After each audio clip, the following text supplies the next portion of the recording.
Tapi sepertinya Suzuki merubah setup dari mesinnya supaya mendapatkan efisiensi yang lebih baik.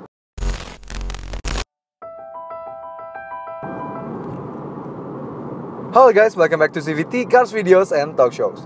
Baik lagi sama gue, Reza RFR. Suzuki Baleno. Ya, Suzuki Baleno sekarang sudah dibaleno menjadi sebuah hatchback. Ya, itu bahasa Jawa ya. Baleno artinya dikembalikan menjadi sebuah hatchback. Setelah sekian tahun, Baleno menjadi sebuah sedan.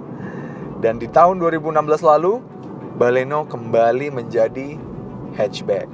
Dan setelah menjadi hatchback, ternyata formula Suzuki yang ditaruh di Baleno berbuah manis. Karena Baleno penjualannya cukup moncer di jalanan Indonesia, cukup banyak.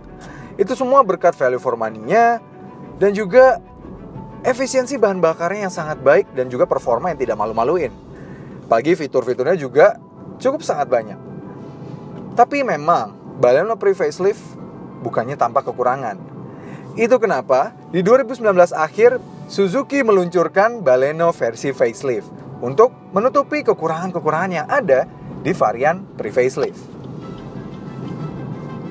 Dan kali ini kami sedang bersama Suzuki Baleno yang facelift 2019 lalu, dan kami akan kupas tuntas rasa berkendaranya, kenikmatannya, kekurangannya, dan juga kelebihannya pada video kali ini. So langsung aja kami bahas, ini dia New Suzuki Baleno.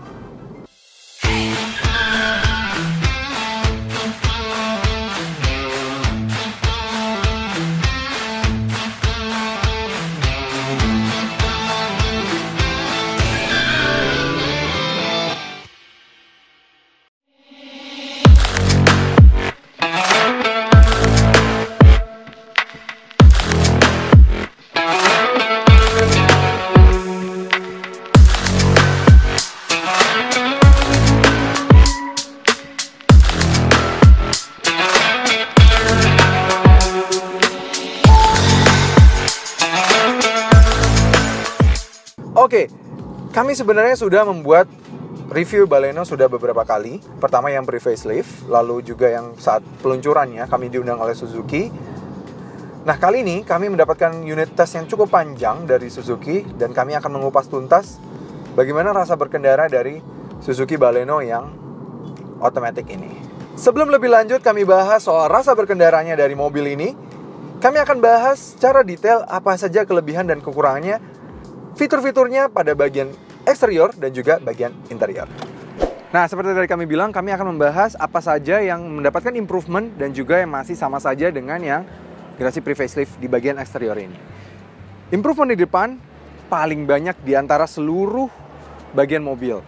Mulai dari eksteriornya sekarang semakin keren ya, semakin stylingnya semakin agresif lagi ya. Dulu memang sudah menggunakan stylingnya Baleno RS yang di India. Kini juga menggunakan stylingnya Baleno RS, tapi memang secara desain lebih bagus. Ini airdam yang bagian sini semakin besar ya, dan diberikan aksen lagi supaya membuat semakin terlihat 3D dengan ada aksen hitam ini. Jadi bagus sekali, walaupun airdam ini memang palsu, dia hanya cetakan waffle palsu biasa. Tapi at least membuat styling mobil ini semakin terlihat sangat sporty. Ditambah lagi sudah seperti mobil-mobil keluaran AMG yang ada lip di sininya yang berwarna silver. Keren banget stylenya, jadi semakin terasa sporty.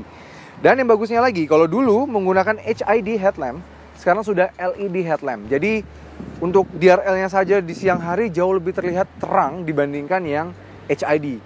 Walaupun HID sendiri sudah sangat bagus, tapi ini ditambah lagi LED. Jadi ini sudah sangat bagus, bahkan ada rivalnya yang sudah menyentuh angka 300 jutaan masih menggunakan lampu halogen biasa. Ini sudah HID. Walaupun untuk sen dan fog lamp masih tetap sama halogen biasa. Overall di desain depannya memang yang paling banyak berubah dan stylingnya menjadi semakin agresif. Kami suka sekali. Di samping, berlanjut samping, di samping yang berubah adalah styling dari velgnya. Ya, sekarang sudah dual tone gitu dan bagus motifnya. Kalau dulu Baleno tuh depannya sporty, belakangnya bagus, sampingnya velgnya terlihat kayak aduh kurang banget gitu ya. Ini sekarang semakin bagus walaupun untuk konfigurasi bannya masih tetap sama.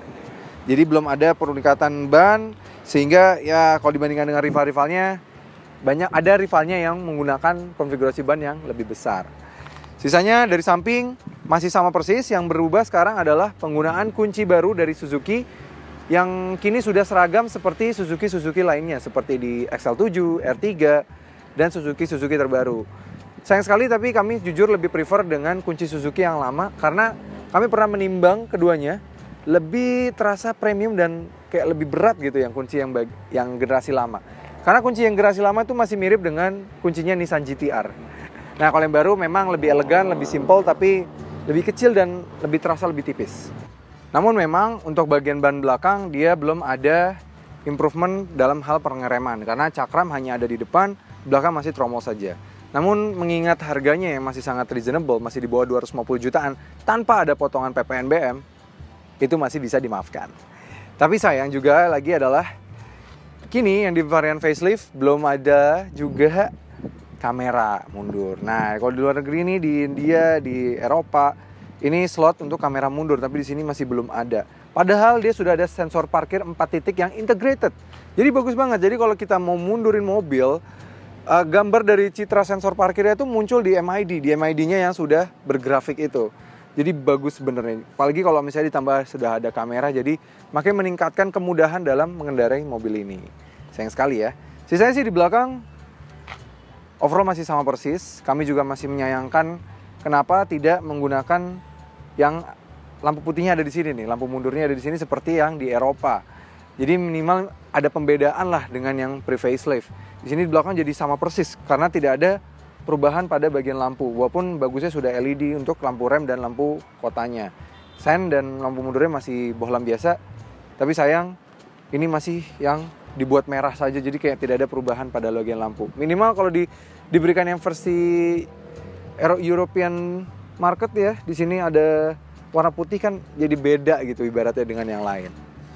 Oke, kita lihat bagian bagasinya. Bagasinya juga sangat bagus. Dia sudah memiliki kapasitas yang cukup besar dan cukup praktikal. Namun yang kami sayangkan adalah dia masih memiliki lip yang cukup besar ini. Jadi ketika kita mengeluarkan barang dari dalam keluar atau keluar ke dalam, ini harus mengangkat cukup tinggi karena ini lipnya cukup besar ya di sini ya.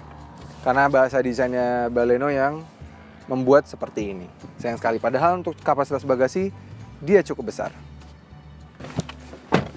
Lanjut pada bagian kabinnya.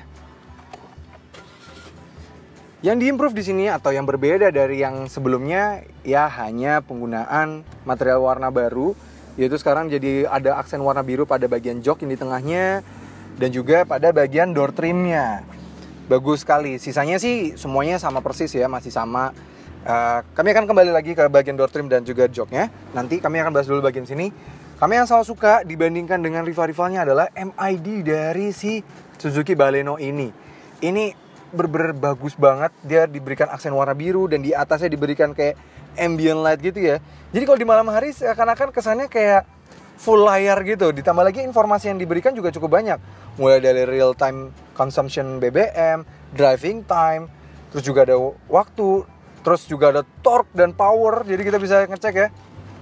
Tuh, keren banget sih. Padahal mobil ini juga memiliki tenaga yang tidak sampai 100 horsepower, tapi at least ada ini ya, menambah gimmick-gimmick yang lucu-lucu lah di sini. Minimal ada gitu ya. Di depan sini yang kami kurang suka adalah penggunaan head unitnya. Head unitnya memang sekarang semua sudah standar. Dia sudah mendapatkan layar. Tapi memang resolusinya luar biasa ya, luar biasa susah. Ini ketika direct sunlight seperti ini kami sudah tidak bisa melihat lagi. Layar head unitnya susah sekali untuk dilihat. Ini tidak bisa karena memang resolusinya cukup rendah. Walaupun secara suara mobil ini surprisingly masih bagus dibandingkan dengan beberapa rivalnya dan juga mobil yang jauh lebih mahal. Ini suaranya surprisingly bagus. Padahal masih menggunakan head unit yang berkualitas rendah. Mungkin kalau menggunakan head unit yang berkualitas lebih baik akan menghasilkan suara yang jauh lebih baik. Kembali lagi yang kami kurang suka adalah penggunaan materialnya masih belum ada improvement, masih sama. Bahkan ada penurunan di sini. Yaitu adalah penggunaan material dari door trimnya yang kini malah menjadi kasar. Sayang sekali ya. Untuk legroom di bagian belakang dan juga headroom bagian belakang, pengaturan kursi di depan dan pengaturan setir Semuanya masih sama, setirnya tetap bisa tilt dan teleskopik, dan sudah ada head adjuster. Jadi depan sini sangat enak sekali.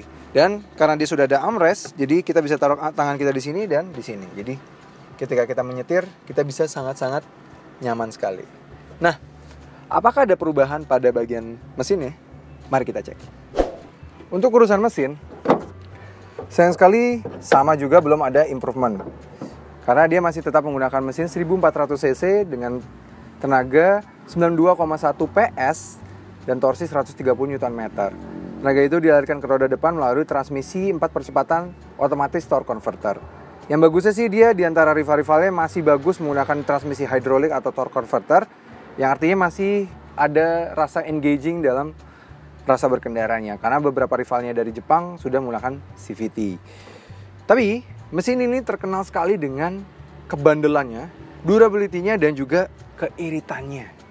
Nah, walaupun kesannya tidak ada perubahan pada specs-nya, tapi ada satu hal yang sangat berubah secara signifikan. Mari kita bahas dengan rasa berkendaranya. Untuk detail rasa berkendaranya, kami akan membahas apa saja yang sudah diimprove dan apa saja yang tidak ada perubahannya. Untuk impresi berkendaranya, set suspensinya, kami rasa di sini sedikit ditune oleh Suzuki supaya menghasilkan handling yang lebih baik. Kalau kalian ingat di review kami sebelumnya yang pre-facelift yang kami tes lengkap, kami bilang bahwa Baleno ini sedikit ketinggian. Memang kalau dibandingkan dengan hatchback lain, dia lebih tinggi karena memang dia diciptakan di India. Dan ini yang untuk pasar Indonesia, plug dari India. Jadi tidak ada perubahan spesifikasi, hampir tidak banyak perubahan dimensi. Itu membuat mobilnya sangat limbung.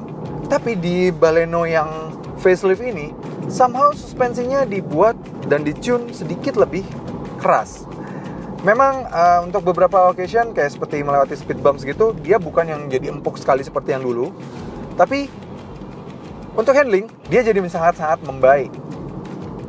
Handlingnya jadi membaik, tidak terlalu terasa limbung, jadi lebih enak ini. Lebih terasa, lebih fun to drive. Dan seperti kayak Suzuki lain, steering feedbacknya tuh lebih baik. Memang dia tidak seperti Suzuki Ignis yang memiliki rasa setir yang agak vague gitu ya, agak palsu ya. Tapi kalau di sini, feedback dari jalanan, walaupun dia sama-sama dari India, sudah jauh lebih membaik. Ditambah lagi dibandingkan dengan rivalnya, radius putarnya mobil ini juga sangat bagus. Jadi kalau dipakai untuk dalam kota, mobil ini jadi sangat mudah sekali. Tidak menyulitkan karena memang ini mobil perkotaan. Sudah seharusnya mempermudah kita untuk dibawa di dalam perkotaan. Namun ada satu hal yang sedikit mengganggu pada kami, yaitu adalah bagian door trimnya. Kami seperti dari kami bilang, dia sedikit bahan materialnya sedikit turun secara kualitas. Memang warnanya warna baru. Dia berwarna biru gitu ya, biar lebih sedikit ada aksennya. Kalau yang sebelumnya kan terlihat cukup bland lah. Tidak terlalu stand out karena memang mobil ini diperuntukkan untuk anak muda atau keluarga muda, at least ada warna lah. Ini diberikan warna biru tapi bahan materialnya jadi lebih kasar. Kami selalu suka Baleno dulu, sitting positionnya selalu pas. Dia apalagi sudah tilt telescopic setirnya, terus juga sudah bisa di-adjust juga head adjuster, seatbeltnya juga bisa di-adjust, dan dia ditambah ada armrest yang kulit di sini. Dulu kami protes paling cuma armrestnya kulit, kan bisa naruh tangan kirinya bisa kulit, tapi tangan kanannya fabric. Tapi fabricnya juga waktu itu masih bagus, masih enak. Dibandingkan dengan R3 yang belum ada armrest, ini masih jauh lebih better. Tapi kini yang di bagian door trim ini sekarang kasar sekali dan cenderung keras. Malah membuat kami jadi agak males menaruh tangan kami di bagian kanan sini. Ini sangat disayangkan sih. Materialnya malah turun di facelift ini. Di saat waktu itu Baleno pas pertama kali keluar 2016 termasuk yang paling bagus ya, naruh bahan fabric karena rivalnya masih pakai jajetan palsu plastik gitu ya. Ini giliran rivalnya sekarang sudah mulai pakai soft padding, dia malah menurunkan kualitas. Sayang sekali. Lalu juga pada masalah visibilitas. Seperti tadi kami bilang juga di luar, tidak ada perubahan pada desain spionnya. Desain spionnya menurut kami terlalu kecil, sehingga membuat visibilitas mobil ini, walaupun dia memang tidak terlalu menyulitkan sebenarnya, tapi dibandingkan dengan rival-rivalnya ini memiliki spion yang paling kecil. Ini kecil sekali. Ditambah lagi memang dibandingkan rival-rivalnya juga, dia memiliki kaca belakang yang paling kecil karena bentuk desainnya, bahasa desainnya Baleno memang ya membuat kaca belakangnya memang lebih kecil. Kalau di Ignis mungkin pas, tapi kalau di Baleno ini harus sudah menggunakan size spion yang ada di R3 misalnya. Jadi pas. Oke, memang tidak ada perubahan spesifikasi pada mesinnya atau perubahan pada blok mesinnya atau apapun. Tapi sepertinya Suzuki merubah setup dari mesinnya supaya mendapatkan efisiensi yang lebih baik. Karena kini di dalam kota yang sebelumnya pada di generasi pre-facelift kami hanya mencatatkan angka 13 km per liter, kini ia bisa mencatatkan angka 15,2 km per liter. Itu luar biasa sekali. Untuk rute luar kota sendiri, ketika rata-rata kecepatan di 100 km per jam, dia bisa mencatatkan angka 19,7 km per liter. Tapi kalau kalian turunkan di 90 km per jam, ia bisa mencatatkan angka hingga 20,8 km per liter. Ini benar-benar sangat-sangat irit. Kalau efisiensi jadi sedikit lebih membaik, bagaimana soal akselerasinya? Langsung aja kita coba. Kita pindahkan ke yang L transmisinya. Cara mendapatkan akselerasi terbaik adalah kami merubah dari posisi L, lalu ke D, 2, dan D. Nah, kita coba. And go! Wah, sedikit wheel spin.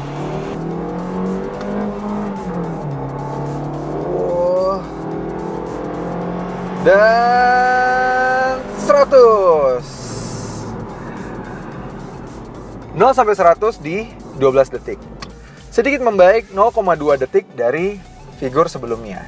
Ya oke lah, 0,2 detik mungkin ada beberapa variabel yang berubah terhadap kondisi jalanan yang ketika kami pengetesan di 2018 lalu dan juga hari ini di 2021. Jadi mungkin ada sedikit ya perubahan kondisi, perbedaan kondisi cuaca lah. Tapi sebenarnya 0,2 detik kami bisa bilang hampir masih sama jika dibandingkan yang sebelumnya di 12,2 detik. Ya, sampai juga kesimpulan dari review Suzuki New Baleno ini. Bisa disimpulkan memang secara improvement tidak terlalu signifikan. Hanya ada perubahan sedikit kosmetik dan juga ternyata sedikit lebih efisien lagi. Yang artinya lebih efisien lagi dibandingkan dengan rival-rivalnya. Bisa dibilang ini adalah hatchback paling efisien di kelasnya. Namun dengan tidak terlalu banyaknya improvement itu membuat Suzuki berhasil meracik mobil ini dengan harga yang tidak terlalu mahal, bahkan masih di bawah 250 jutaan. Yang artinya tanpa harus ada kena potongan PPNBM karena mobil ini statusnya CBU ya dari India, dia masih tetap lebih value for money dibandingkan rival-rivalnya yang mendapatkan keringanan PPNBM. Yang mana itu sangat bagus karena di rentan harga segini orang masih sangat peduli dengan price point, masih sangat price sensitive, sehingga dengan harga 247 juta yang paling mahalnya ini, ia pasti akan tetap bersaing dan menjadi hatchback yang sangat diperhitungkan. Mengingat fitur-fiturnya yang sangat banyak dan sangat value for money, membuat kami sangat menyarankan untuk menjadi daily car kalian karena dia sangat efisien, mudah dikendarai, handlingnya pas, dan harganya juga sangat murah di kantong. Oke, sekian dari gue, Reza Rever. Terima kasih sudah menonton video kali ini. Jangan lupa like, subscribe, dan nyalakan lonceng notifikasi. Main-main juga ke Instagram kami dan follow Instagram kami di @cvt.indonesia. Di sana banyak behind the scene dan juga berita-berita tentang otomotif di seluruh dunia. Dan kami juga akan punya website dan link kami taruh di deskripsi di bawah. Sampai ketemu lagi di video berikutnya. Support channel kami dengan cara tonton video-video kami yang lain ya. Dan juga jangan lupa klik tombol subscribe di kanan sana.